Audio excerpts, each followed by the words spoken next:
Hello, hello, everyone, and welcome to the penultimate episode of Blue Mondays, the GLORIO Blog's Eureka 7 recap podcast. We are into the end game, the end is in sight, the light at the end of the tunnel is there, and it turns out to be a giant super laser. I am Zigg, your host. As always, I'm joined by my lovely compadres, Aqua Gaze. Hello, Aqua. Does it count if the tunnel was also made by the giant space laser? We're entering issues of complicated semantics here, I would have to say. There. Well, we are also joined by the ever-lovely G. Hello, G. Step 1 was to bomb the Earth. Step 2, have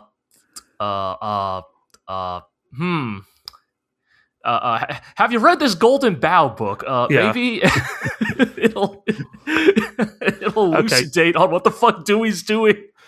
I mean, I thought it was obvious. He is injecting evil woman directly into the heart of the Earth in the hope that Earth will now only produce evil women.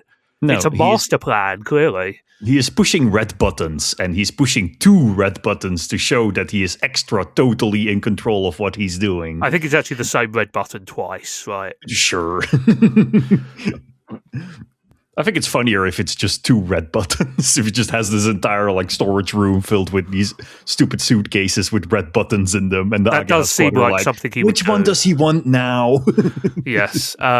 This episode, we are going to be talking about episode 47, Acperience 4, and episode 48, Ballet Mechanique. So, hear me out, folks. I have this idea for a show. Yes. And it's with robots. This and always ends well. It's science fiction-y. And in the end, it's about how we should all meld together into one and become beings of pure thought. And it's some kind of metaphor for the fact that I wasn't able to properly communicate with my father. Does this sound like anything? No, I think it's a completely original idea that has never been done before. Yeah, well, sure. Look forward to that in the near future. Then. No, it'll never fly. They'll never do that. Oh, well. Anyway, in that completely unrelated to anything at all anecdote, let's begin with episode 47, Acperience 4. Like all the previous Acperience episodes, this is named after a track by the German techno group Hardfloor. See previous episodes called Acperience for their full history there. So, I kind of want to start with you, Aqua, here. What do you think is happening in this episode?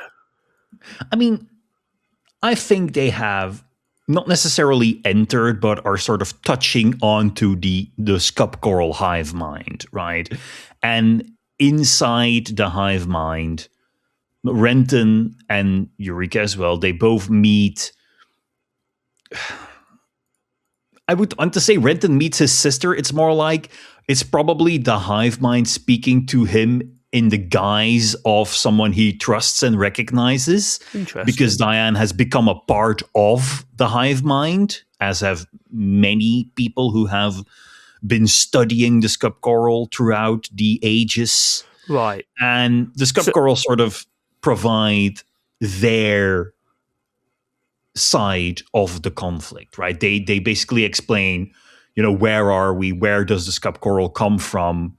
What is causing all of these problems that we've been dealing with for the past 40 plus episodes? And what is the Scub Coral's proposed solution to the show's conflict, as opposed to Dewey's solution, which is to blow everything up? Right, yeah. This is kind of like the last big expo dump episode in a way, because it is mostly a lot of talking. The talking is very interesting, I will say, but this is kind of we're answering the last questions. We are putting together the sort of last puzzle pieces of what exactly happened and what went on in this world and where this leaves us as we're going forward there. G, what do you make of kind of the mental world aspect of this episode? Is it something which resonates with you, or do you take a slightly more literalist approach to it? Well, I think because I think compared to a lot of stories that try to do this journey in the mind's eye, because they choose to actually leverage and showcase like diegetically flashback like imagery. Right. I do think that there is probably a more there. I think some aspects of it are more literal than metaphorical. I think. I guess it sort of depends on like one's own interpretation of what it means to become part of a hive mind. But my interpretation of like some of the actions taken in this episode are that Diane and later as we'll find out, Adroc are. I don't think they are necessarily just like the Scub Coral is taking a form that you are comfortable with. I think I think they actually are part of the Scub Coral, right? They actually are here, right? And I think that Renton is actually meeting with his family in some form, right? And yeah, and I would say that I lean more towards that interpretation as well. I think these are obviously only mental representations of them, but they are mental representations of the actual people, if that makes sense. This is the real personality of Diane emerging to speak to Renton. Right. It was never my intention to state that like it was my assumption that this is Diane in a certain way, but it's not like the physical person of her. It is her being put forward as a part of this hive mind to be its spokesperson, but also herself. Okay. Right. Yeah. Okay, so I think we're all broadly on the same page there in that case. Anyway, please carry on, Jay. Oh, but I do think it's very interesting. Something I guess I kind of, I recalled the details, right? Of the quote, the reveal of the origins of the Scub Coral, right? I did remember, it's like, okay, yes, they were like aliens who came to Earth, basically. But I think what to sort of like tie this back to what I was saying earlier. I think I was a little surprised by, I guess, yes, how literal the flashback is, right? Where you are literally shown the Scub Coral's arrival to Earth, right? Their assimilation of all the Earth's biomass, right? It's like, I guess in my mind, I thought it was a lot more like, vagaries and stuff, right? Hand-waving exposition, right? Rather than like, oh yeah, here's like the actual archival footage of, when the Scub Coral hit the, get it guys? The Eureka spacecraft? Yes, that's one of several things which is perhaps a little bit on the nose in this flashback sequence. It's I don't mind it at all, but it is interesting, right? Because I think so many other works that when they try to do the whole like, let me tell you a tale, 10,000 years in the making. Tell me a tale of the shepherd. Right, it often takes a more like mythic approach, right? Yes. Like, yes, back in the ancient times. Whereas here it's like the Scub Coral are like, I mean, they are an interesting entity in the context of Eureka 7's story and what they represent. But it is kind of goofy that it's like, oh, it's not even like they were like sent here on some God-given mission, right? It's just they happen to crash land on this planet. Right. You can argue how you feel about that. I actually kind of like it because there's an element of randomness to this backstory that I think makes it not necessarily more believable, but sort of heightens the pathos isn't quite the right word, but I hope you know what I'm kind of driving at here. I think so, yeah. The idea that this was not planned, that there is no higher power, there is no agenda here, so to speak. The other thing I would say is that this backstory kind of casts the Scub Coral in a slightly less favourable light, to be honest, because we see that the Scub Coral was an invasive species, that it was effectively a creeping parasite which absorbed all life on Earth.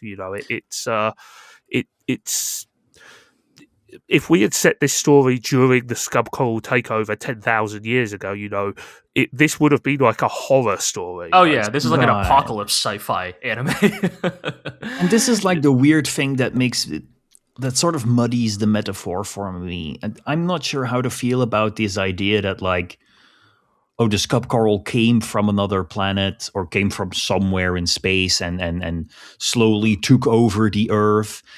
As you said, Zigg, it sort of casts the Scub Coral in a more negative light, and it makes a lot of humanity's responses to it more rational in what I always assumed to be a story about, humanity's innate desire to conquer and tame and destroy.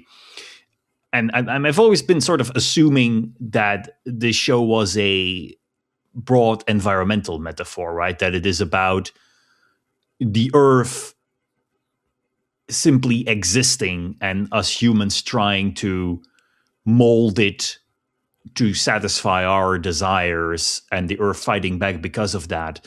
And the fact that the Scub Coral first, quote unquote, took the Earth from humans, and now humans are trying to, quote unquote, take it back, sort of makes me change my mind on whether that is actually what they're trying to say or not. It seems to be more like a try to coexist with things you don't know, right? It's more like I'm seeing it more as like an immigrant sort of idea now, rather than this strict environmentalist message that we have had up until now. And I'm not sure if that I like that complexity, because it makes the show more, not necessarily nuanced, but more ambiguous in the way it can be interpreted. Sure.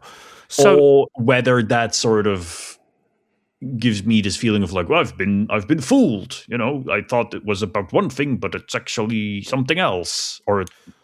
And how much of that is on me, I don't know. So let me offer a riposte to that in a certain sense. I think that you're right that the show has been broadly environmentalist, I think, but the show has also been about the difficulty of communication, right? A recurring feature in all of the human-to-human relationships we have seen, and, between Renton and Eureka, Norm and Sakia, all of these people, Holland and Tauho, Charles and Ray, is the difficulty of coexistence and communication and sort of trying to reach out to the other person to see what they feel and why they feel those things. And I think, to me at least, the arrival of the Scub Coral is meant to be an extension of that kind of story, right? Because Diane is careful to articulate that the Scub Coral sort of overtook Earth and absorbed Earth because it was the only way it knew how to communicate with other things was to absorb them into its hive mind, almost there. And I think what this does is not necessarily cast the Scub Coral as purely villainous, but instead it shows that it too has made mistakes, right? It has made a mistake. It drove humanity away the first time. It realized that it had done something wrong, And I think we explicitly are told that the Scub Coral rejoiced when humanity returned to Earth all those years ago, And I think what that casts it as is kind of a similar arc for the Scub Coral as for some of the other characters in this show, is that it had to learn a new method of communication, to a sort of a tolerance, a patience for its co-inhabitants, and ultimately the aim of this story is to talk about how humanity and the Scub Coral can coexist on this planet, right? So I think that from that perspective, I think that this makes a little more sense, so to speak. I mean, how about you, G? How do you feel about that kind of perspective of looking at it?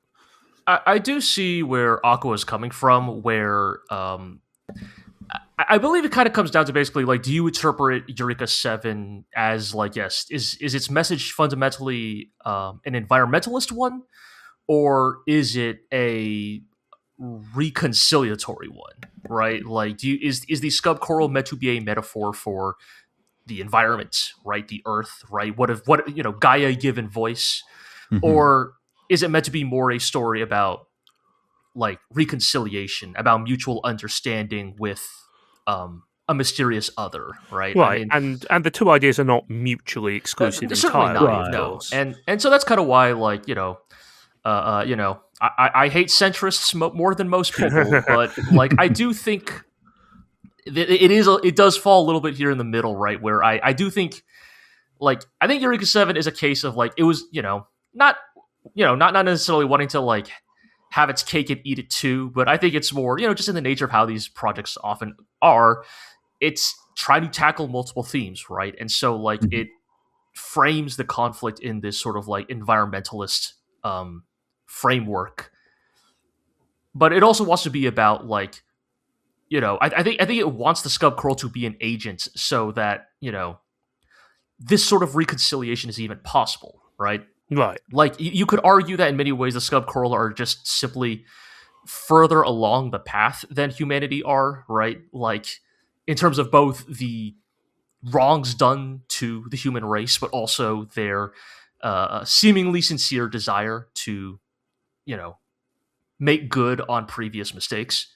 And I think, like, at least here at the end, where again, especially in this setting where a thing like the question limitation exists, right? In this, right, yes, like in the context of this particular setting, in the world where Eureka exists, right, and is a fully formed sapient being, I think it does require the Scub Coral to have some will and agency, and so I don't necessarily mind that as it is a little bit of a last minute thing, but like if you accept that Eureka was the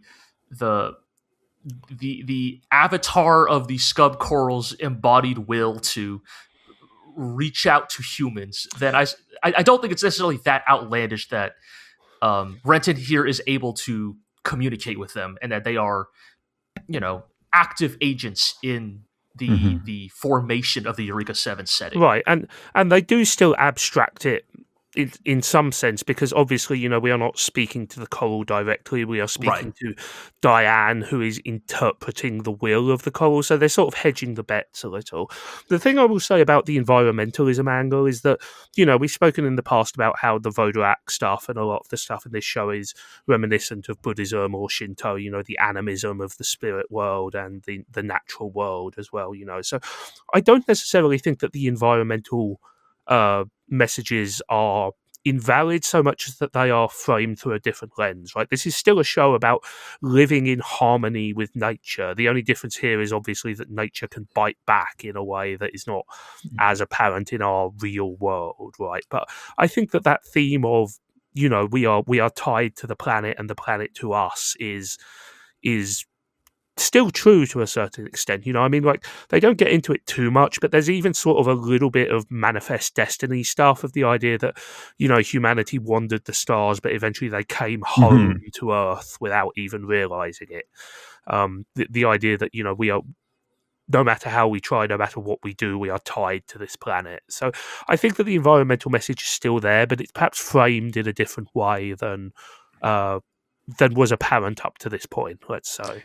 I think you're correct there. I think this is a show about harmony, about living together, but the planet, as represented by the Scub Coral, is a entity with which we must learn to live together, just like how we need to learn to live together with other people. Like these things, as you said, they do not contradict each other. They are, in fact, one and the same thing. They're about treating the other with respect and with care, and the other can be the planet that you live on, and it can also be the people that you live on that planet with. And I think in that regard, it's a show about indeed the correct way of communicating, of connecting with others. And well, G, you mentioned like the centrist position. I think it's more of like you have like aggressive people and you have passive people, right? And what people often try to say is that they're sort of like, you have to look for a compromise between these two and being assertive. And I think it's sort of what they're trying to go for here. Like Dewey represents aggressive forms of communication, right? Forcing your will onto others. And then what the Scub Coral represents here is a sort of almost avoidance, right? We need to be literally one and the same in order to live together. That is the only way for us to coexist, is to assimilate.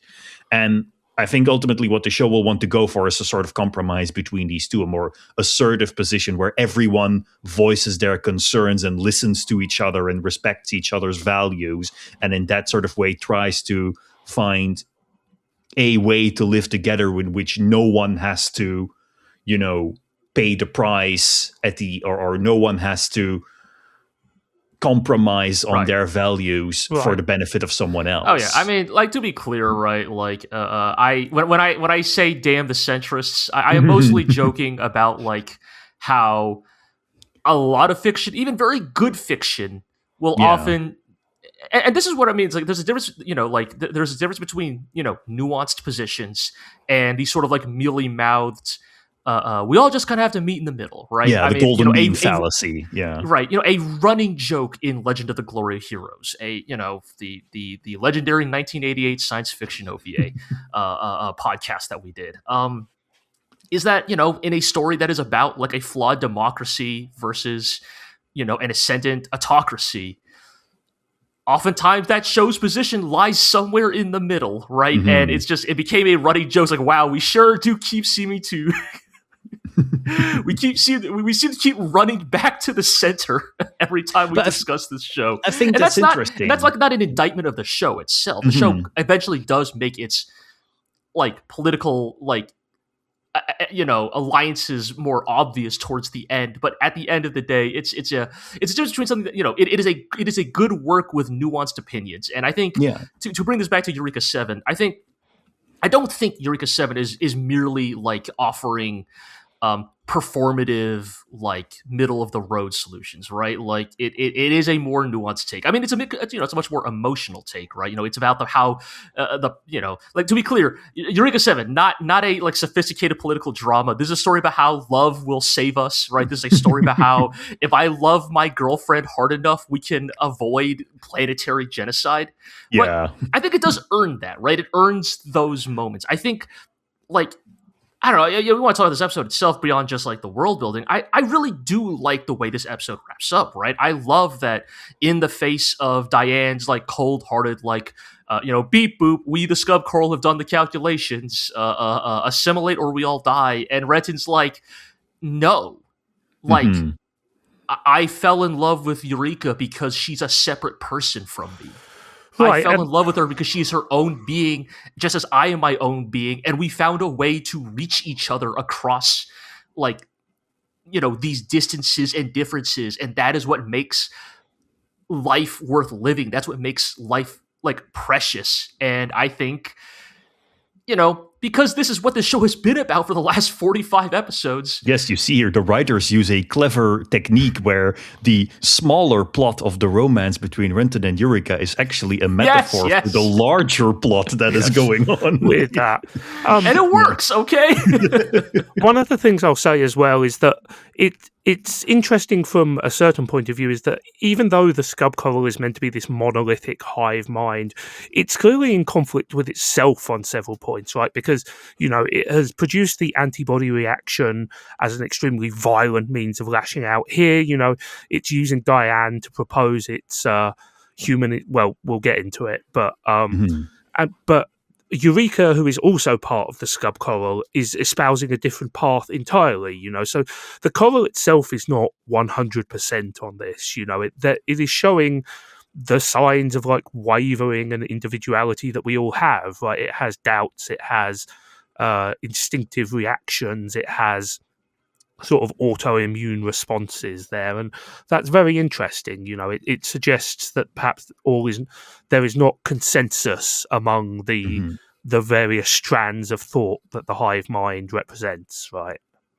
I'm assuming what they mean to say by that is that, like, the more the hive mind assimilates, the more variance it creates, right? The more entropy it creates in this single entity that allows for it to have doubts, contradict itself, grow, just like how we as humans experience many different impulses and influences throughout our lives that cause us to perhaps not always act rational or according to our quote-unquote nature. Right, and also, we have seen, and part of the backstory here does in fact fill in the idea that the Scub Coral has gradually learned about the concept of individuality, right? Because when it first came to Earth, it knew nothing about humanity, and it only learned about humanity once it had assimilated everything else on the planet and humanity had left. And, when humanity returned, it welcomed them, it did not assimilate them, and it generated these probes in the form of Sakia and Eureka as sort of extensions of itself into individual consciousnesses to interact with humanity. So clearly, like the Scub Coral is still learning about what makes us individual and what makes us separate on a certain scale there, and I think it's interesting that learning is part of the backstory of the quote unquote character of the Scub Coral, right? We should probably talk about the Scub Coral's plan to save humanity, because it's one of the few times this episode perhaps falls into hoary cliche, let's say. It's the good old anime cliche. Yeah, it's we're going to human instrumentalize. Everybody's going to become plants, and we're going to, we'll all be one hive mind, and we'll all be happy. We'll all be there will be no problems. In all seriousness, right? This is like, I mean, yes, obviously human instrumentality is the easiest thing to compare this to, but I feel like sci-fi anime just kind of loves this shit, right? This sort of like, the and to be fair, I think, in some ways you could trace this all back to the genius / bastard himself, Yoshiyuki Tomino, and the concept of the new type, right? Which itself is, drawing on, the rise of like, psychedelic's not the right word. The rise of like, I don't know, like, the interest in psychic powers in the 70s, right? But I'm assuming you're referring to this idea that like, the like hippie idea of one love, where we're all of a single mind that is sort of explored through psychedelic drugs and yes, and especially like post World War II, kind of early Cold War era, like I mean, on the negative side, the same era that gave us MK Ultra, right? Like this sort of like fascination, this sort of like weird interest in human society at the time of like, what if we could like unite the human psyche, right? And I think it like, so as easy, and to be clear, I do think it's probably taking some inspiration from Evangelion and human instrumentality here, but I do think that like so much of Eureka 7 being couched in the imagery and aesthetics of like the 60s counterculture, right? I think it makes a lot of sense that the Scub Coral are sort of, yes, a sci-fi like take on the like one love concept, right? The assimilation of all minds into one, perfect, cohesive being. Yeah, God is a DJ, etc., etc. I will say, at the very least, this is like the concept of human instrumentality is at least thematically relevant to the like stories and themes Eureka 7 has been playing with, because the idea of humanity joining as a single hive consciousness, no more conflict, no more misunderstanding. Conflict and misunderstanding have been the things about that Eureka 7 has been about, and I also don't think this is an egregious use of the trope, because it is smacked down almost immediately, right? Like Renta and Eureka thoroughly reject this. They thoroughly reject the sort of the idea immediately, because, as they point out, it's an invalidation of everything that they fought for, and they believe that humanity and the Scub Coral can come to an understanding in the current reality that they inhabit, right? So I think that it's toyed with very briefly, but ultimately it's not a huge factor here. There's a couple of things about this episode that I want to note as well there. Firstly, there's a lot of people in this library that they're projecting. So what did you guys make of this? The fact that there are people here, that there are tons of people. Well, tons might be a bit, but there are noticeable groups of people in the background of all of the time that they spend inside this mindscape. What did you guys think that represented? The thing is, like, Diane seems to imply, because she says like, oh, all of these people don't want to leave, right? So she seems to imply that these are people like her, people who researched the Scub Coral, like reached into it and were absorbed into the hive mind, and became one with the Scub Coral, and now they have access to all the answers they were looking for, and as a result, they are content with their lot in life. But of course, another interpretation can also be that it is just part of the sort of visual representation of what the Scub Coral is trying to show Renton. As in, we're showing this to you as a library to illustrate what this is, namely a source of knowledge, of the knowledge we have accumulated all over our existence. And that these human shapes browsing through the library, picking books off of shelves and reading them, is just kind of like set dressing for, this is what a library looks like. This is our idea of what knowledge and sharing and disseminating knowledge looks like. But I think they're sort of trying to leave that ambiguous. I say I would prefer that these are people like Diane, people who have ended up here in the 10,000 year history of the Scub Coral trying to coexist with humankind. These are people who and not even physically, these are just people who almost reach a sort of enlightened state in their research. They realized they have figured out the proverbial anti-life equation, and that sort of made them a part of the hive mind, not necessarily physically, but spiritually. Yeah, I think you've pretty much encapsulated where I'm at with this as well. I like the idea that these people over the course of history, and it's worth pointing out that humanity's history with the Scub Coral does not necessarily go back 10,000 years, because they spent a lot of that time in exile in space. Right. Yes.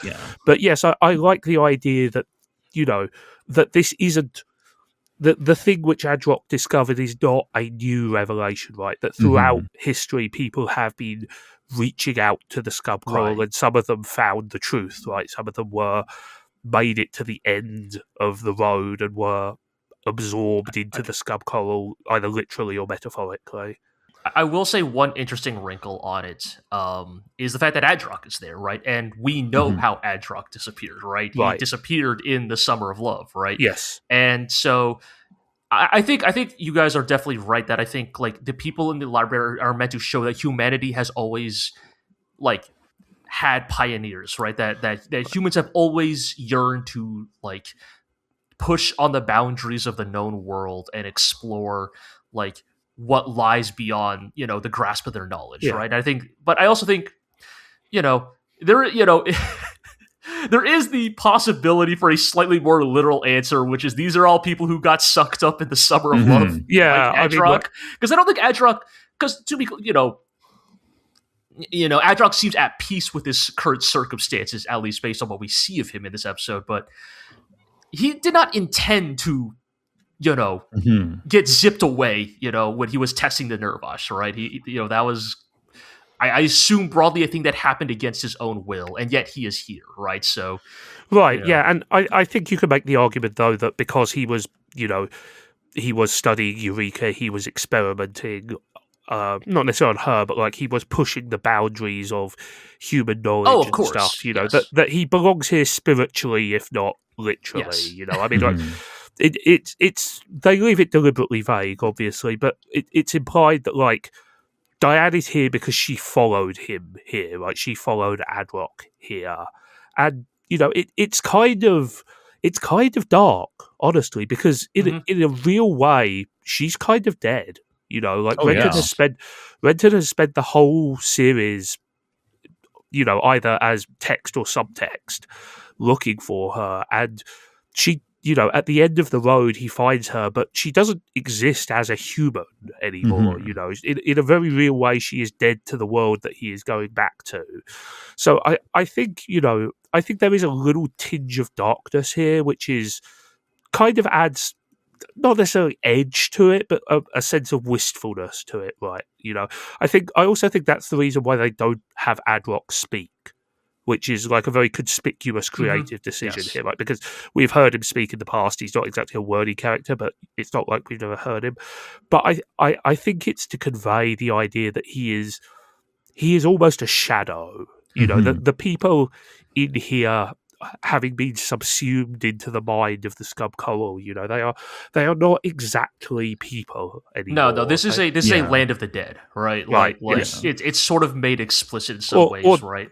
or purgatory or limbo or something, Like if you want to get into like some of the like I think secondary like thematic through lines of this episode, I think like there is this element that like only the living can move forward in the can move forward, right? Can affect the future, right? Like Adroc is, as you said, a mute shade in this episode. Diane speaks of, a solution that like it seems like the Scub Coral have arrived at, centuries in the making, right? It is up to people like Eureka and Renton to forge a new path, right? Like, and I was just going to say in this episode as well, like Diane is not really the same character that we have known her as, right? She is basically a mouthpiece for the Scub Coral. She's not entirely alien, but like she is more alien than Eureka is at this point, easily. Totally, yeah. That's the thing with Diane and Adroc as they show up here. They are and they are not, Diane and Adroc. That's sort of what I was trying to put into words earlier, right? They're like representations of Renton and Eureka's memories of these people, but they are also the hive mind of which these two people are a part, speaking to them through these people, sort of taking on the affectations of those people, but it's clear that they're not the same. Yeah, I think that's a good way of putting it. They are more than memories, but less than full people. Almost, they are filtered through the however other billions of thoughts and personalities that exist within the Scub Coral. They're part of the life stream now. Yes, basically, they are death meeting you in the guise of your fondest memory. Yes. In other words, they should have named this episode "Welcome to the Black Parade." Was Welcome to the Black Parade out in 2005? Oh wow, actually, it's a 2006 album. I think. There you go. Shit. Well, dodged a bullet there. The other thing, the other quick little thing here is that Diane mentions that the exceeding the question limitation could cause a breach in reality that would lead to another universe, which is dropped incredibly casually, yes, it's no big deal. And secondly, this idea will cause major problems for the franchise down the road because just a couple of things. Like, yes, they mention it like super offhandedly, and then Renton goes like, well, what happens then? And Diana's like, well, the universe will collapse. And Renton is like, well, what happens then? Everyone dies, Renton. That's what happens. I mean, look, that's very teenage boy coded line of questions. Zigg, I definitely caught that line way more. That line feels way more pointed now in 2026 than it did watching this show. I was like, that line is the foot in the door, right? Yeah. That's how they were. This one fucking line about opening a tear and finding other universes is. Oh my god! This is the cause of it all. Anyway, did they do a fucking G-Quux in the movies? I mean, the movies, the sequel or an TV AO, show. I mean, look, we are not going to watch AO. AO is all about parallel reality rewriting. I will say it's awful. I did not. Because I never disliked G-Quux that strongly. Yeah, no, G-Quux is like a billion miles. To be clear, I always had this bullet loaded in my back pocket in case G-Quux ever went too far. I was ready to call G-Quux the Eureka 7 AO of Gundam. If it ever walked past a certain line, I was ready to do it.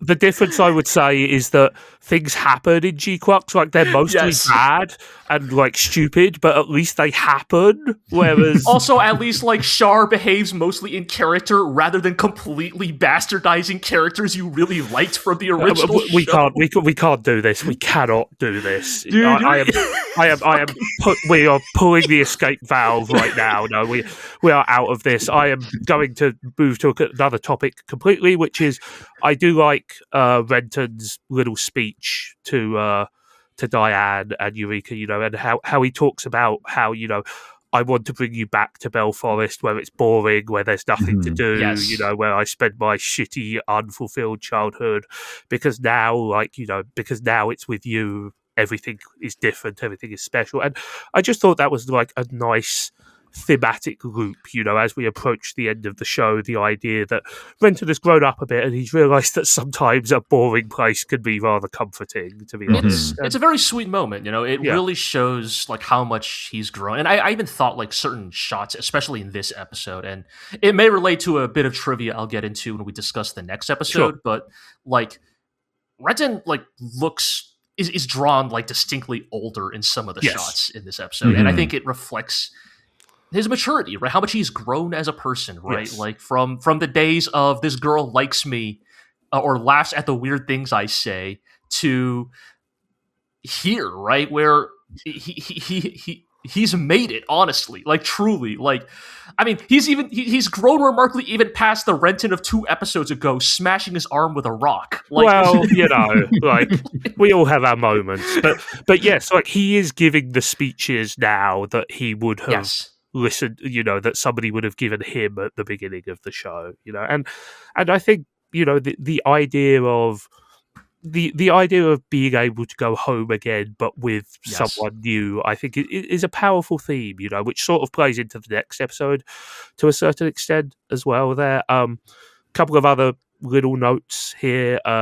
Dewey's new era speech at the end here. Firstly, he reveals that he always knew it was Earth all along, which you know is just a really shitty thing to do, quite frankly. But some real classic, you know, we will reclaim our heritage, reclaim the land, which is rightfully ours. Just some like Dictator 101 shit. There's some real blood and soil shit right here. Yeah, exactly. Which makes you wonder why he didn't why this wasn't in his like platform, right? Well, it's because he could deploy it. Earth, because he could deploy it now for maximum effect. I guess so, yeah. Like, you know, because now he needs the propaganda boost because he's about to unleash an orbital super weapon that will, like, literally... I think there's also an aspect of, like, I don't even want to, like, get into, like, I don't know. I will not rip from the headlines on this podcast, but I think there is some truth to the fact that, like, I think authoritarian leaders often move fast like this because they are moving faster than the systems that they are violating can respond. Oh, absolutely. Yes. Like, it's way easier for Dewey to just be, hey, by the way, actually, this is Earth, and we're going to nuke the planet with this super laser we found. Yeah, like, it's way easier to do that than to, like, ask for permission. Yeah. I mean, in a certain sense, you're putting that information out there to throw everyone off balance enough that you could just do whatever you want, right? This is the way now, right? Just think of how the tech oligarchs launched AI, right? Oh, this exists now. Like, is there any legal framework for this? Like, did you ask anyone whether it was okay to release this? No, it's here now. Deal with it. Well, like, this is just easier to ask it's easier to ask for forgiveness than permission. Yeah. Yes. You know, but yes, you know, I mean, like Dewey, as he has all along, you know, hitting some very classic totalitarian talking points in all of this. As we mentioned at the start of the episode, having the Agahurst squad member bring him the case with the button in and kneel in front of him is just like so extra. It's at least his claims of being like the one true king make slightly more sense now, that he believes it is his God-given duty to reclaim his ancestral homeland. Yeah, I mean, like I think it is an important part of his megalomania, right? Like, whether Bro thinks he's Aragorn, like storming in with the Phantom Army. Yes, you know, like it is, as we said when we talked about it, you know, it is an excuse for the thing that he wanted to do all along, right? Mm-hmm. Which is be a totalitarian dictator. But I think this episode generally does a fairly good job of like dumping a lot of exposition without becoming too heavyweight. You know, I think that although there is a lot of talking in this episode and a lot of like plot wrangling, for the most part they throw in enough like emotion and sort of pay off to some long held plot threads that I didn't find this episode boring. You know, I think this episode is talky, but most of the talking is pretty good. It's a lore dump episode that doesn't register as a lore dump. Right. I think 22 minutes of Scub Coral lore to fall asleep to. Right, and I think part of that is because it has, as the final lore dump episode, it has the advantage that it is answering questions rather than raising them for the most part there. A couple of other little bits I wanted to talk about here just before we wrap up. I think it's very cute that Maurice takes the other children under his wing, just kind of a little capper on his character development arc. I think that's sweet there. I think the shot of Anemone, like, in the end, where she, like, the teardrop falls and the eyeball opens where it lands is creepy as hell. Extremely extra. Yeah. I mean, I love it because, of course, the payoff on all of this is, the next episode. But yes, it's a very good bit.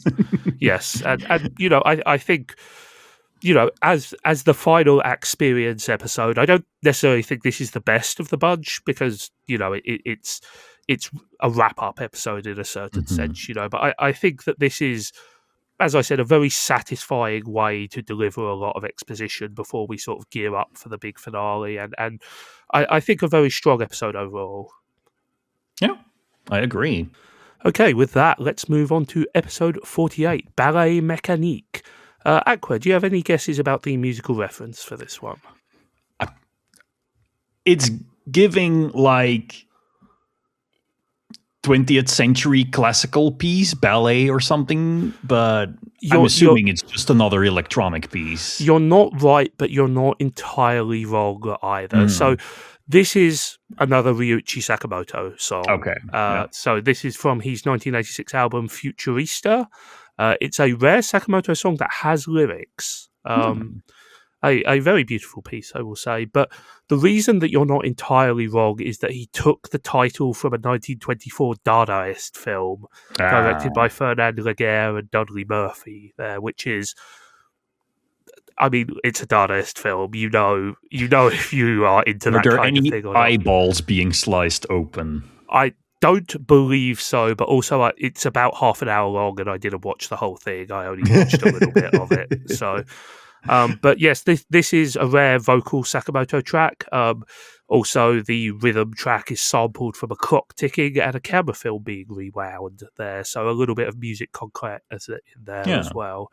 But yes, we open this episode with the firing of the Oratorio number 8, which is, it's the Death Star, it's the Hammer of Dawn, it's the solar system. It's a big laser where multiple lasers come together to create an even bigger laser.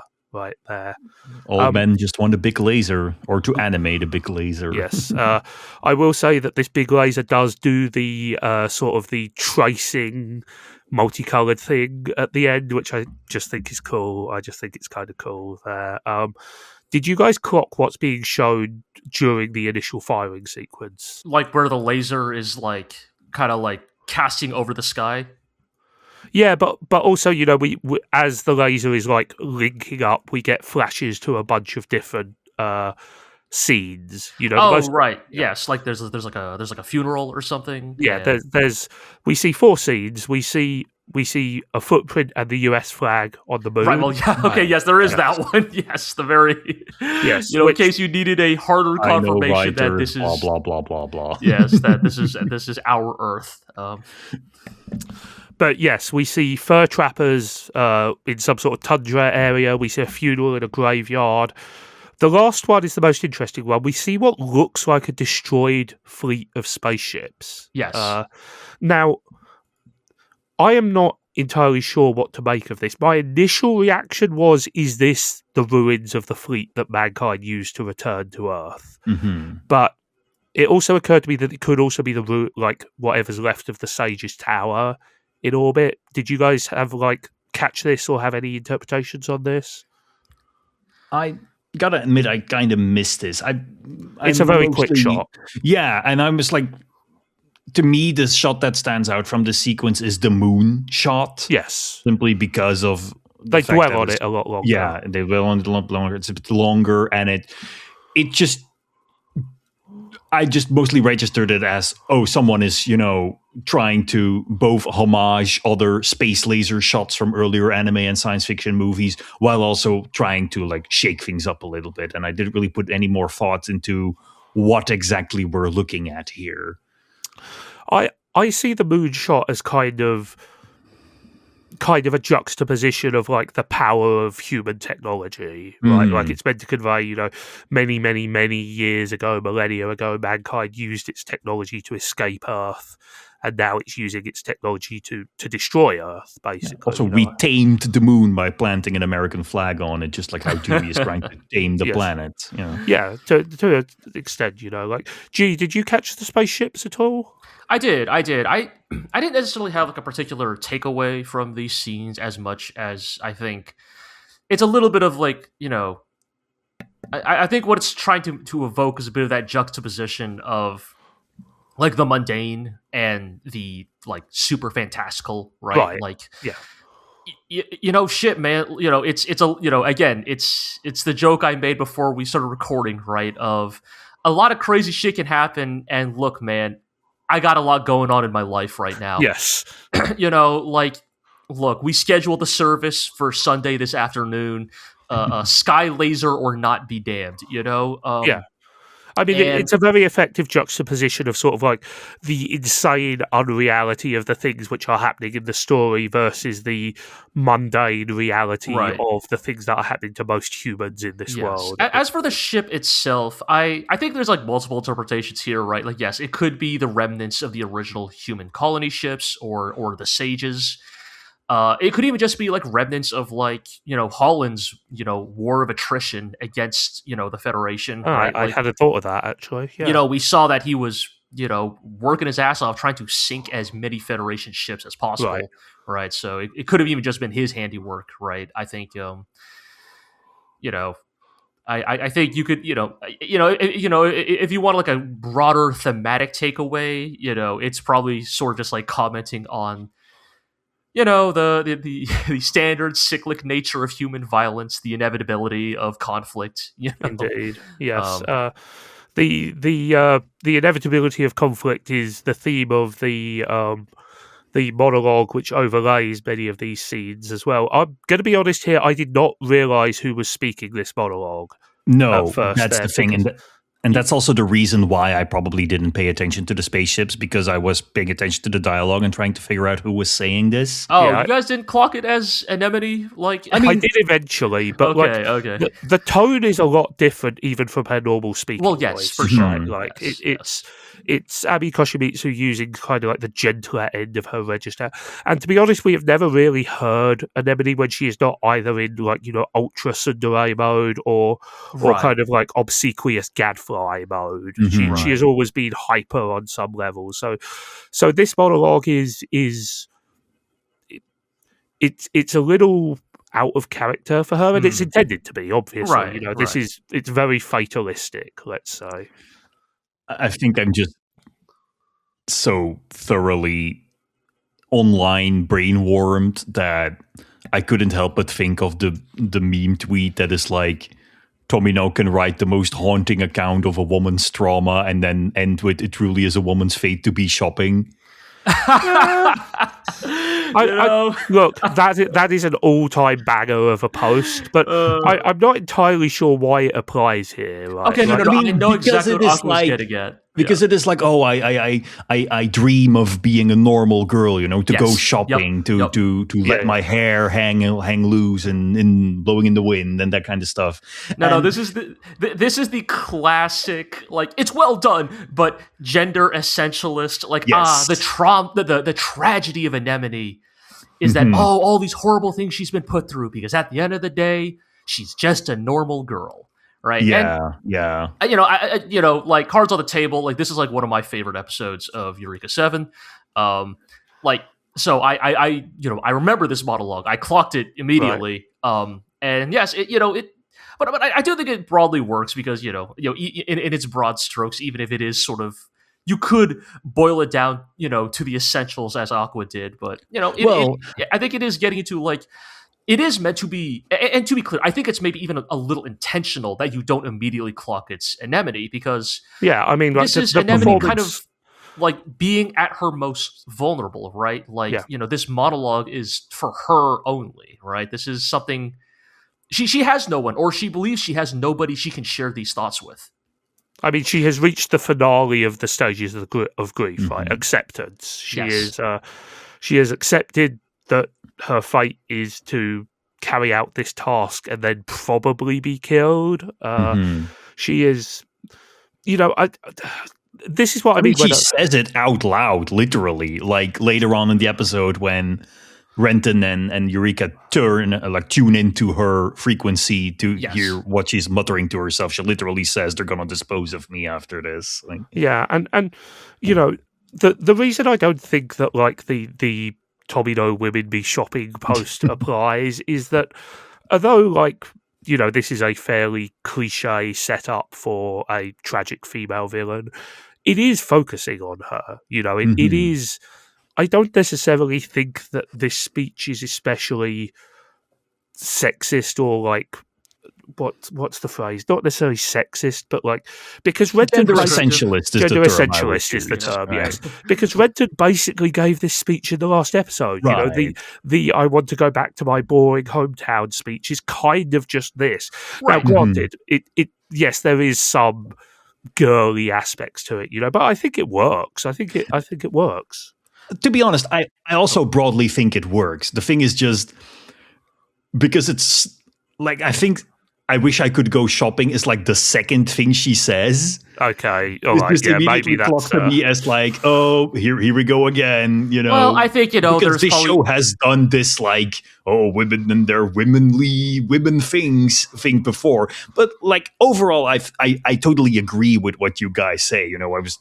I just had to make the goof because I do get it. I think it's just a result of, look, if you need to write a monologue that like establishes as quickly as possible that deep down Anemone is a normal girl, you'll probably reach for the reliable tools on the shelf. Yes. It is the Chun-Li like campaign end screen. Now time to go back to being an ordinary girl. Yes.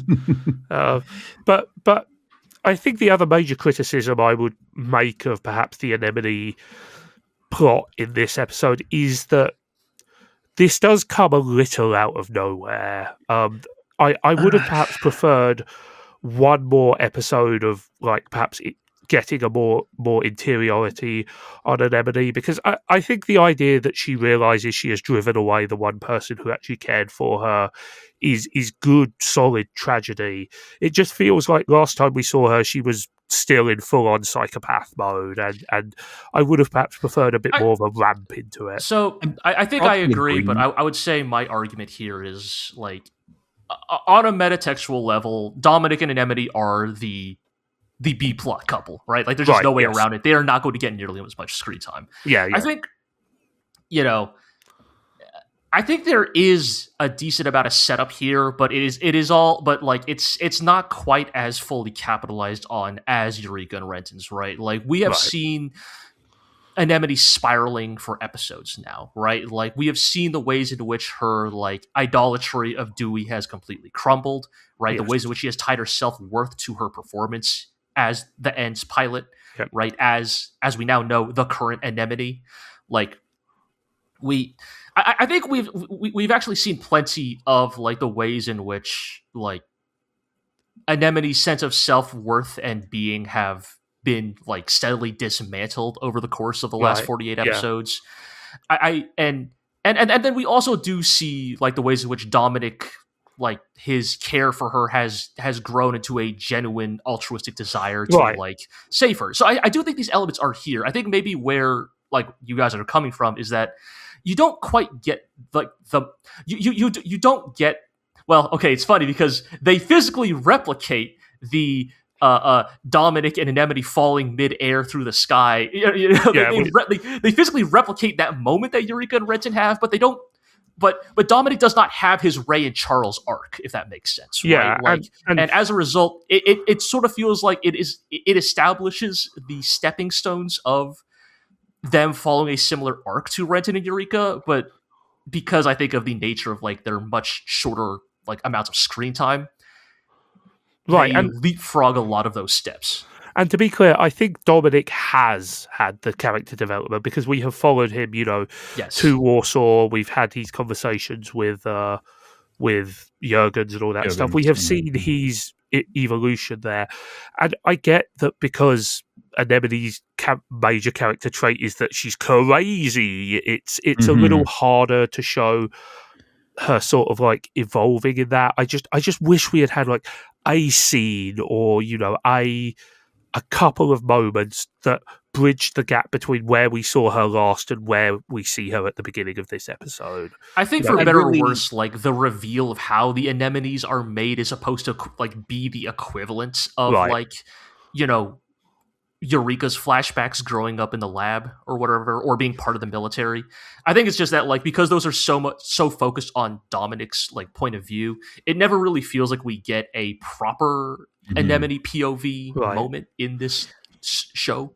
I really think that like even though I like these characters, I think the specifically the romance between Anemone and Dominic is one of the weakest aspects of the show, simply because from Dominic's side, I am never convinced that he obviously he cares about Anemone, but it is a kind of course he cares. He shows her decency. He treats her the way a human deserves to be treated. He is horrified by the way that she came into being and that she's being treated by Dewey. But I never really get the sense that he likes her for her, that he is still very much in this sort of naive, I am the white knight who will save this poor damsel, and then we will fall in love and get married and have lots of kids.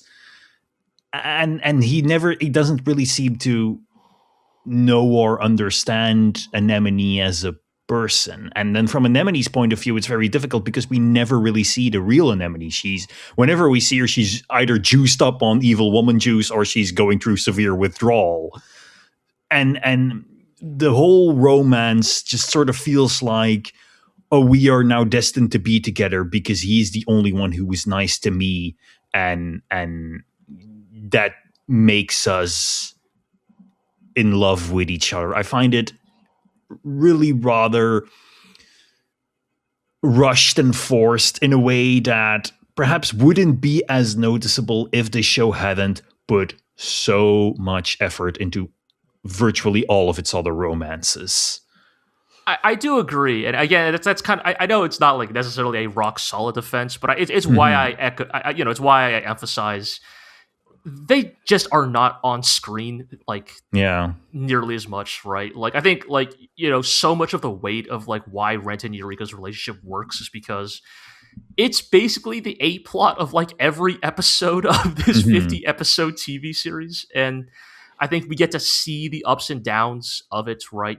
We get like because yes, like I mean, Renton's like white knighting like treatment of Eureka very early on is like examined and interrogated, right? Like, early in the show, right? It is given time to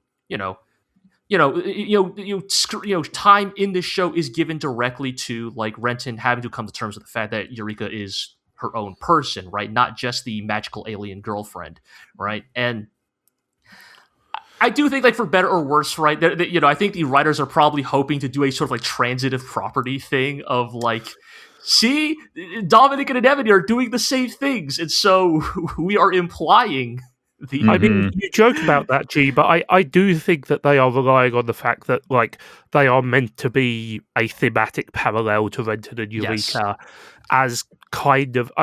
The other thing I would say is that we have had some addressing of that, but again, only on Dominic's side, right? Which is he has been called out for, oh, you just want to save this girl for your own selfish means, right? Actually, and you have to face up to the idea that your affection for her, you must face up to the idea that your affection for her is more genuine, and you have to want to save her because it's the right thing to do, not just because you are.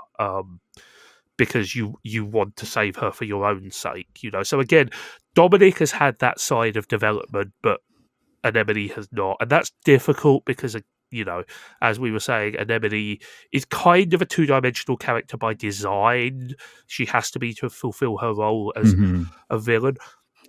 For what it's worth, I do think that her, you know, the monologue that honestly takes up quite a fair old bit of the first half of this episode, right, I think is really well written. I think there's some good stuff in here that sort of retroactively colours in a little more of her personality and the way she's feeling. You know, I think there are a couple of killer lines. The one that stuck with me especially was, you know, if I'm allowed to live, I'll buy a small mirror and practice smiling, which is very heartbreaking, I think. Yeah, I really, I do really like aspects of this monologue, right? It is the, like, not that people don't have this in real life, of course, right? But it is the, like, fantasy of, like, a person having this moment of, like, astounding clarity, right? Like, introspective clarity. It's the dam breaking. It's the facade finally falling, you know, coming down, right? I mean, in a sense, it's also meant to be the clarity before death, right? Yes, because, right. Like, this is, like, you know, they're not exactly the same thing, right? But it's often been, like, I think people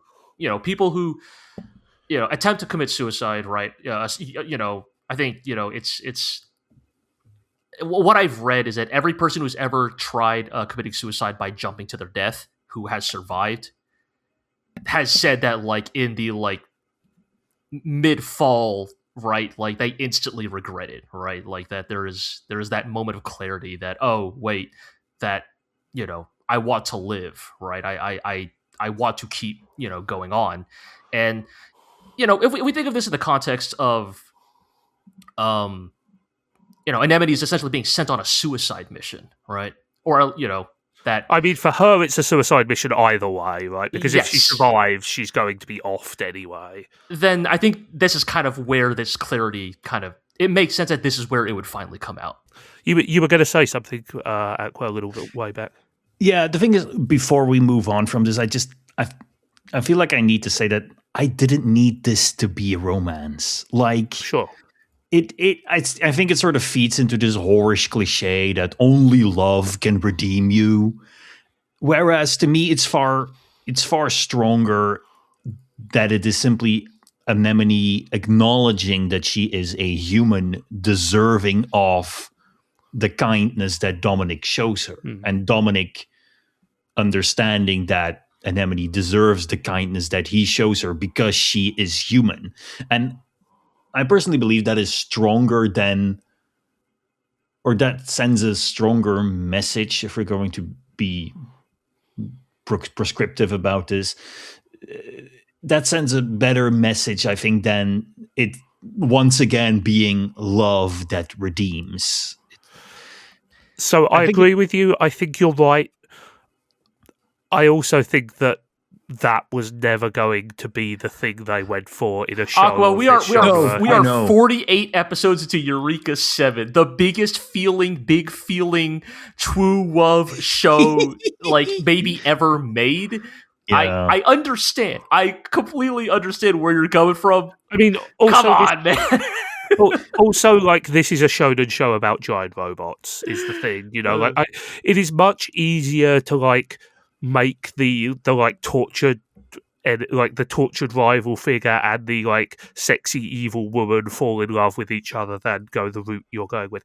I agree with you. I think that not making this a romance would perhaps have greater thematic and sort of moral resonance with the rest of the story. It would also destroy the sort of the parallel Eureka and Renton thing, which they've been leading on for a while. So I am with you in spirit, but in practice, I don't think it was ever going to happen that way. Oh, no, I get that. I mean, this is just me, like... spitballing.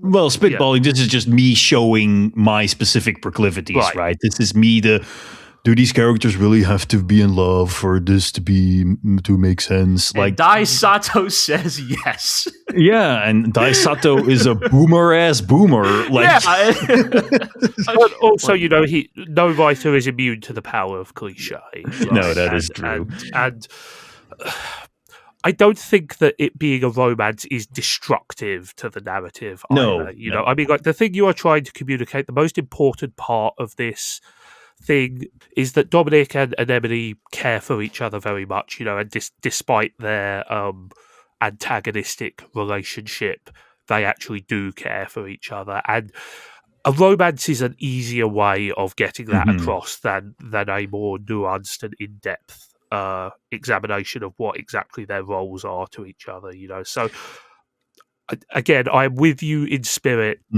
but also I completely understand why they did it this way. Yeah, right? Yeah. One more thing. I think this is once again the cynic in me, but like with the whole episode of like Anemone talking to Renton and Eureka about him, I pushed him away and now he has abandoned me. And then when she's reunited with Dominic, part of me was really like, I want you to say, "Oh, I'm so happy you're here, Gulliver." Oh, also Dominic is here. That would have been very good, I admit. There. But this is a great episode for Gulliver, by the way. Yes, we will get to that. Don't worry. But I do like, there's a couple of nice thematic callbacks here. I do like that we get Dominic launching in the pod without permission again, just like he did way back in the second episode. Some habits die hard, and hey, also we didn't even gotta get into the setup here, right? Which is that Dewey blasted a giant ass hole in the earth, yes, and is sending Anemone in the end down there. I mean, this also sort of indirectly answers a maybe question that we have had lurking. Yeah, it's like, what was that place? Yeah, and the answer is it's just Earth inside another Earth. It's literally Hollow Earth. It's literally Hollow Earth, and it's like it's almost like some fucking Dark Souls 2 shit, right? Where like Renton and Eureka flew into that giant hurricane ball and then somehow ended up underneath. Yeah. The crust. How is their light? How is their sky? How is their weather? Who cares? It's great. And anyways, so initially Holland sets out in the Devilfish to chase after them, right? Before no, I must go out in my killer robot. Yeah. Yes. I must sacrifice myself. Let's wrap me onto the torture rack robot Talho. No, I mean, I just had to bring it up, right? Because it's like it's like Holland was like, oh, we've gone like 3 episodes without Holland engaging in his fucking murder complex fetish. Like, oh, I have to die for the children. He's so funny, man. Really funny, honestly. You can see the bruises had healed on his face since the last time he piloted. He's like, oh, it's been too long. I need to kill myself some more. But thankfully, Dom, since Dominic is always like, no, I'll chase after her, and I do kind of love his speech where he's like, he admits himself, he's like, no, I have to be the one to save her. Yes. It's like, all right, you know what, it's similar to his speech, in the previous episodes. I could almost, I kind of am won over by. He's earnest suckiness. Yeah. He's like, no, I'm gonna save her. She's my damsel. Yeah. And Holland's like, all right, kid, like, fine. Yeah. If there is one thing that Holland has learned from this entire escapade, it's probably not to stand in the way of pig-headed teenagers, right? I mean, in some ways, let's be real. Holland hears that and he probably thinks to himself, wow, based. Right? If we we're talking about Holland, right? The king of all yearners, he recognizes a kindred spirit. Like, yes, if Talho was the one down there, you think Holland wouldn't give the exact same speech? Like, these are all fucking, all the men in this show are the biggest simps, right? The biggest wife guys the world has ever seen, and.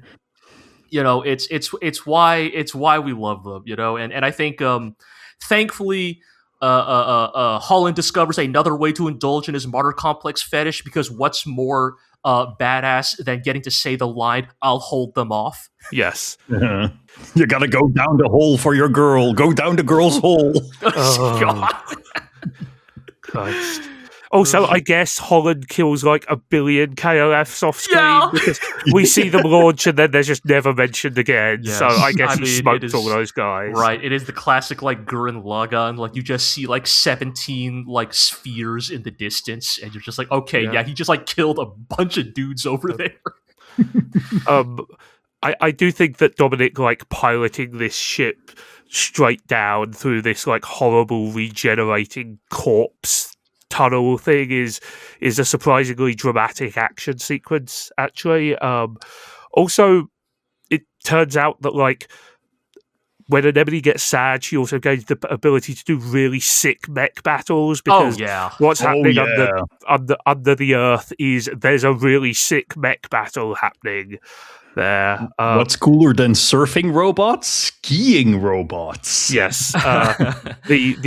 The end has a new weapon, which is the drill torpedo from Tomorrow Never Dies. And there's a couple of cool things I hear. Right at the beginning, when the end goes past them, the Navash follows by pulling a cutback drop turn, and they don't even mention it. Like, it's just a thing they do. It's just part of the moveset. Yeah. Yes. But yeah, just some really, really nice mech animation here. Perhaps the most impressive homing laser Itano circus yet, because there are so many beams and they bend so many times. It is for what is going to for what is eventually the sort of the last showing of the end here. It's a pretty great fight. Yes, they are definitely bringing it in these last few episodes in a way that I definitely appreciate. And I do like that. Even here with Anemone sort of in her fatalistic zoned out mode, right? Like, she does kind of punk Eureka and Renton pretty hard here, right? Like, yes. they Eureka and Renton, powered by love and self-actualization and the blessings of the Scub Coral, kind of do a remarkably bad job of stopping Anemone from achieving, her mission. I mean, like, the main thing they do is that they are very stupid, and when, like, she shoots the thing into the Scub Coral and it doesn't immediately explode, they're like, oh, well, must not be important. And I'm like, come on, guys, come on, I will say that the way this fight ends, which is Renton and Eureka stand up out of the cockpit and hold hands in front of Anemone, is the corniest fucking thing in the world, and I really love it. I think it's great. This is kind of what I mean, right? Where it's like, yes, it's patently absurd, but it is it's very charming, right? Like, this is what I mean when we get back to, like, gender essentialism, this, or it would have been better if Dominic and Anemone had just stayed friends. It's like, this is what this show is, right? Yes. These fucking two dipshit teens getting out of their cockpit to hold hands to show the power of their love. They hit Anemone with the Seki Seki Love Heart Tenkyoten. They basically take that pose. They kind of do, right? Look, there's only so many poses you can take when you're standing up in a mech cockpit holding hands. Right, and fucking, like, what, like, Eureka shouting, no, you can find love. You can, you are loved. Love is real. Love is real. It's like, you are seen. Anyway, they're interrupted by Dominic falling out of the sky, which what exactly was his plan here? Like, what was he going to do at this point? His plan was to fly his gummy ship through Sail It from Elden Ring and then die. I completely forget. When Eureka and Renton had their big falling moment, it wasn't just a leap of faith on Eureka's part, right? Like, she saw the Nervesh, right? Okay. She knew the Nervesh was there. Okay, it's not like she just, like, leapt and it was like, surely Renton will arrive at the last minute. Okay, well, I mean, in some ways that just shows how much of a yearner Dominic is. Dominic is so confident. To be fair, I'm not sure he planned to arrive with his ship destroyed, is what I would say. No, probably not. But it is funny to just see him falling out of the sky and be going like, dude, what were you even trying to do here? Anyway, Anemone flies up to him, and we have the single most important moment in the entire series, which is where Gulliver is the hero. Yes. Gulliver is the thing which brings their love together and saves the universe. That was my favorite moment. That's something that I thought was really cute, even though it's cheesy as fuck. My favorite moment is the bit immediately following, which is where they're falling towards the ground at hundreds of miles an hour, and Dominic goes, So it's been a while, huh? It's pretty good. That's me. You're probably wondering how I ended up in this situation. It is that kind of like, well, it is this is really right? awkward, even though we are falling at hundreds of miles an hour towards the ground. But I think it fits Dominic's character, right? Dominic is not the kind of kid to like hit. Yeah. Like Dominic is not capable of the big Renton speech, right? That's not him. So it is charmingly daffy. This is also like. Look, one of my favorite tropes in mecha anime, right? Which is, of course, like, Anemone's overwhelming desire to save Dominic is what wills the end into life, right? Into sapience, right? The black paint job fades away, replaced by the white one.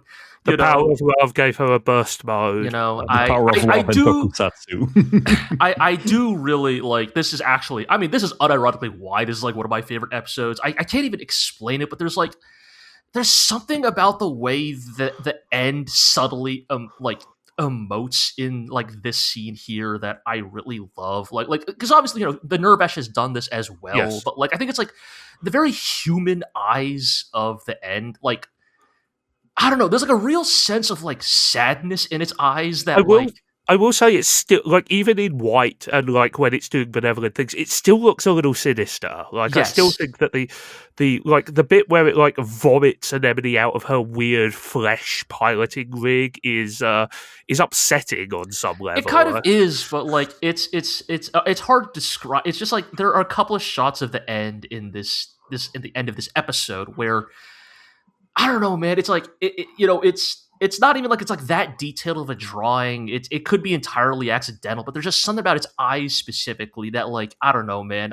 Maybe it's because I just love giant robots so much, but like there's so much communicated in just the eyes of the end in like this last scene. Like there's like a little bit of there's sadness. There's a little bit of like maybe bittersweetness, like pride, like a little like like. And of course, what the end does here at the end, right, for Anemone and Dominic, it's like, I don't know, man. Look, it's the part of me that, like, that instantly fell in love with the Iron Giant as a kid, right? Something about the big robot friend that comes through at the very end, right? And something I've put down in my notes here, which I think is like pertinent to what we were talking about earlier, is. A lot of this does come out of nowhere a little, but I think it is much truer to the show's spirit and to its storytelling style to blow out the Anemone and Dominic plotline in this huge orgy of like love and the power of friendship and like we just need more feelings rather than do it in a more low-key and realistic way. Right. I think it is more true to the spirit of the show that they went over the top, and I am glad that they made that choice to give it, a proper 5 bells presentation. Yeah. I was holding my tongue because obviously I think you guys are totally like fair and valid in your criticisms of like how the Dominic Anemone relationship is handled, but I think it's like, I don't know, just big moments like this just work for me, like, yes, your love can redeem her. Yes, your love can will the evil robot into a moral turn towards good. On some level, yes, you shonen, you young man, you can fix her. Yes, that is the ultimate fantasy of Eureka 7. Not that you can have giant flying robots, but that you can in fact fix her. Right? It's I think it is the method and modus that Eureka 7 has always operated in that I think if people have listened to me talk about anime for a long enough time, like am I sometimes a cynical person? Am I sometimes a like that story development doesn't make sense. That wouldn't rationally go that way. Yes, but I think I don't know, man. Like, and maybe it's unfair. Maybe it's that Eureka 7 is the one I let get away with it. But look, man, we all have both. We all have to encompass both sides of that argument, right? And it goes down a lot easier when everything around it is so good, right? I will say that I think that this scene gains great power from sort of the visual and thematic resonance to the scene, the scene we saw like 25 episodes ago with Renton and Eureka, right? Right. Like it is very deliberately a mirror of that scene, Mhm. and I think that gives it more thematic weight because of that very deliberate allusion. Yeah. I even think, like, to an extent, like it's like so important that Renton and that Dominic and Nemity's like storyline play out similarly, right? Because I mean, there's that part where like I think Renton and Eureka are like looking at them with that sort of like paternalistic like satisfaction, and there's almost a sense of like your love isn't just saving you; your love is enough to save others, which again is a big mushy kind of emotional beat to play, but. I mean, this is a show that is literally about how love will save the world. So, yes. The one that I did want to bring up, because it's actually been a thing for a bit, just never found a good place to bring it up. But so obviously, Eureka 7's character designs are done by Kenichi Yoshida, right? We've talked about his very distinctive, character design work. From episode 42 onwards, he is also gets credited as a role that is merely called image sketch, and I believe what that basically equates to is the thing that we started talking about recently of like, hey, you suddenly notice how like in certain scenes characters are just drawn really really nicely. Mm-hmm.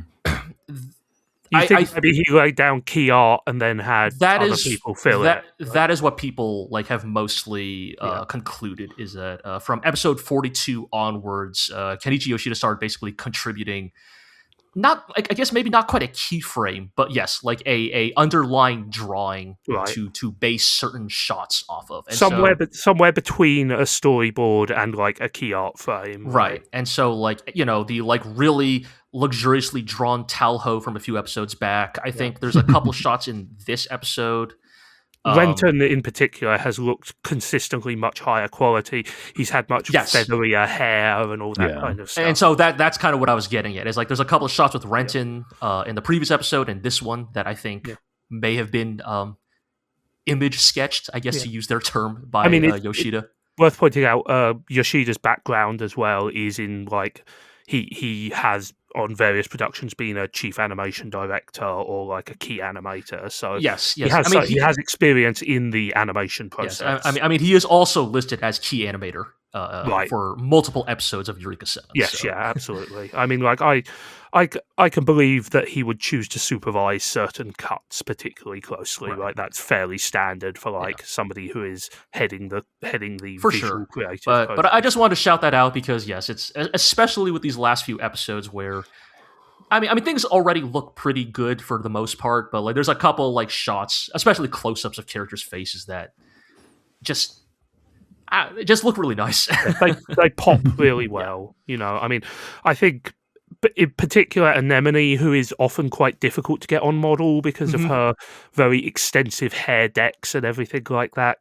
She consistently looks great in these episodes, particularly in some very tricky animation situations, like being launched out of the ends or falling through the air and stuff like that. So the show has looked immaculate for the last 7 or 8 episodes now, and it will continue to do going forward. So everything's good. Everything's all right. It all worked out. Hey, what's that beeping sound? Oh, that's weird. Oh, right, the horrifying death ray. Completely forgot about that. So we find out the torpedo that Anemone shot is a tracker. Of course it is. Everybody who has any sense worked out the moment it didn't explode. It's a targeting beacon for the big laser. Yeah, honestly, I thought he was just going to blow up the end itself. Like, also would not have been a bad idea, honestly. Yeah. No, instead, I think it's funny that the Agahe squad are like, if you fire it in super turbo overdrive mode, then it will destroy itself. And I'm like, why did you even put that mode into it to begin with, honestly? Because I'm insane, that's why. I mean, like, this is like why, like, I mean, for as much as Dewey gets built up as like the Machiavellian, like, all according to Keikaku, like, dictator supervillain, like, Was part of your plan really going to be, I'm going to shoot this laser so hard it blows up it can never be used again? But and how is that a documented feature? Like, I do like his reply where he says, "Oh, in the world we're building, do you think such things will be?" Which is just like so shitty and like just sort of horrible. Also, it's incredibly funny that they need to bring him another separate button to fire the thing again. Like,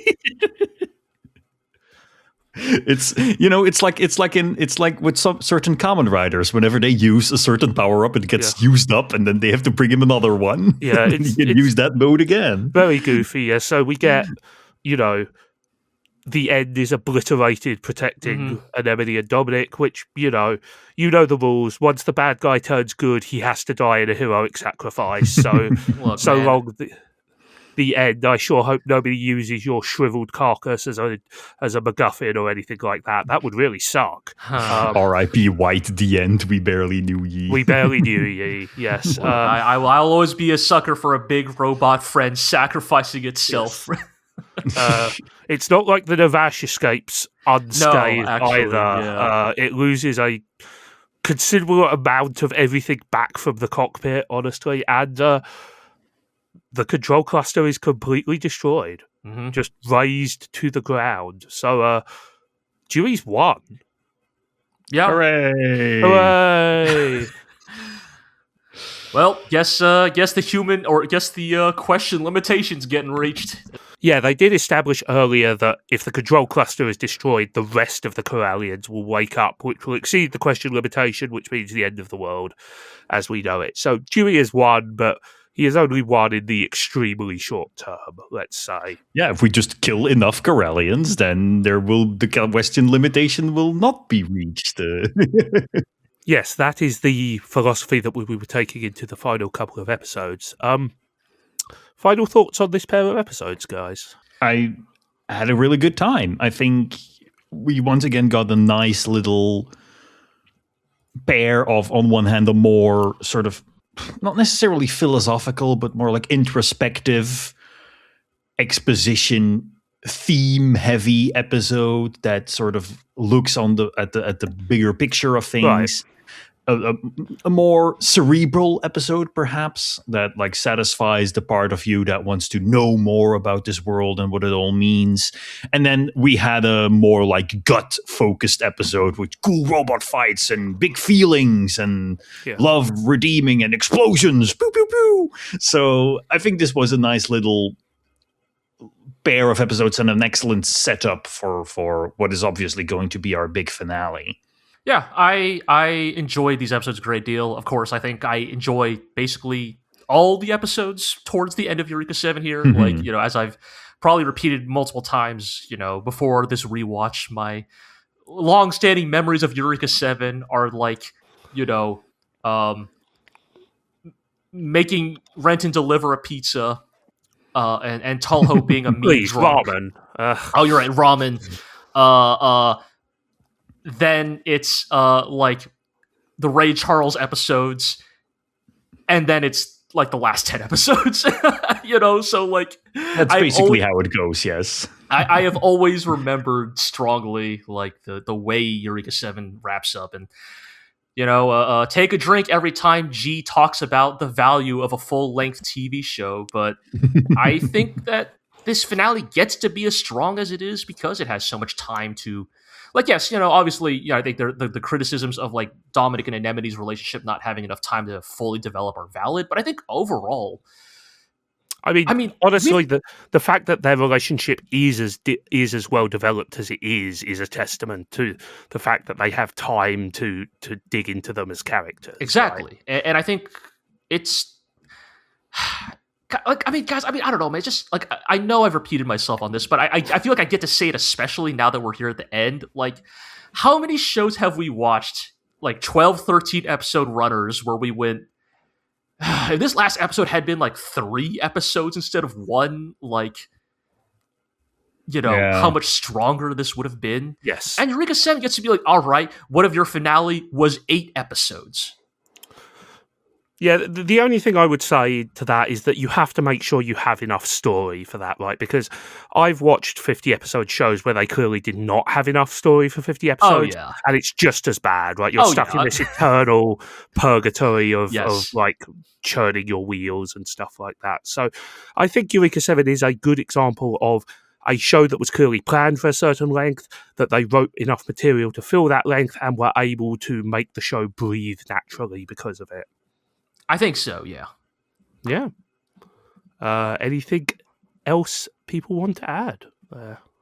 I'm looking forward to next episode, because next episode, men will put their dignity on the line. Indeed. Okay. Yes. That's assuming they have dignity to begin with, but... I mean, they say this while showing pictures of Holland, so no. Perhaps next episode will finally be the episode Holland dies and fulfills his lifelong ambition. But yes, next episode, it'll be the end. Not the robot, the end of the show. Yes. We will be doing episodes 49, Shout to the Top, and episode 50, Wish Upon a Star, the final 2 episodes of the Eureka 7 TV series. We will have some words about what we're doing podcast-wise after that, but that's what we've got to look forward to, you know? The end of the journey, the final step. We will see whether those crazy kids will make it in this messed up world. We will get to see whether Holland will live and want to die, or die and want to live, because really those are the only 2 options, quite frankly. We will get to see so much more. But for now, that is where we must leave everybody, you know. As ever, thank you very much to everybody who's listened to us. You know, please let us know how you feel, how you think. Leave us comments, leave us likes. You know, you can subscribe to the podcast on Apple Music, Spotify, Amazon Music, Podbean, Stitcher, and YouTube. Ring the bell, all of that stuff that you're meant to do. All that remains for me is to say thank you very much to my guests. Thank you, Aqua. Here lies Holland Novak. He knocked up a bikini model, then fucking died. A fitting epitaph. Thank you, G. Always glad to be on. And thank you, everyone, for listening. We'll see you for the grand finale next time.